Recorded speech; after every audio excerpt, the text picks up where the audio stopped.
Teali nenotacalilical En este tonali matlaclicali quiero compartirte unas palabras versadas y dicen así. Matlaclicali, 10 casa, jodida casa que soy, y que me cargo como un caracol su concha o como un muerto su última camisa.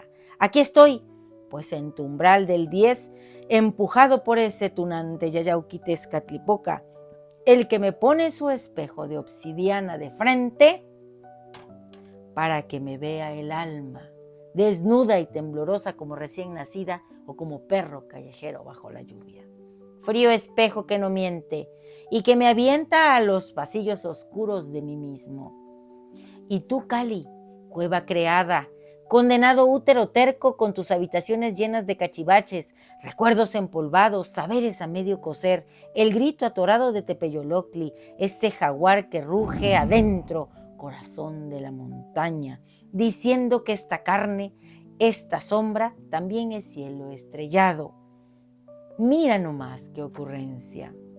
Quetzalcóatl, dicen que tú regentas la trecena, que pones orden en este caos. Pues órale, a ver si barres un poco estos cuartos donde Tecolot, ave fisgón, me traen mensajes del Mictlán, murmullos de Mictantecuhtli, el huesudo mayor, que me espera paciente en el sótano entre los huesos sagrados de mis muertos, donde dicen que hasta las flores huelen a eternidad o a tierra mojada, que es casi lo mismo.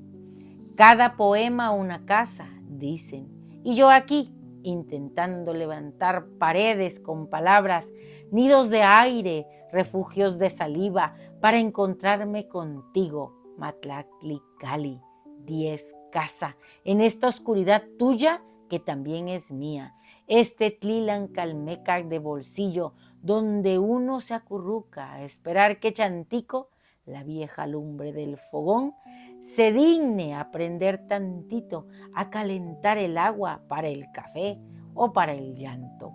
Matlaclicali, casa para sanar, dicen, para crear, para compartir.